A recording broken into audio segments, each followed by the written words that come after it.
Di mo maintindihan kung ba't ikaw ang napapagpan ng halik ng kamalasan.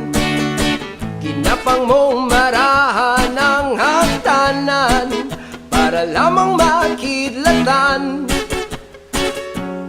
sa kaitaas-taasan. Ngunit kaibigan, huwag kang magpapasindak.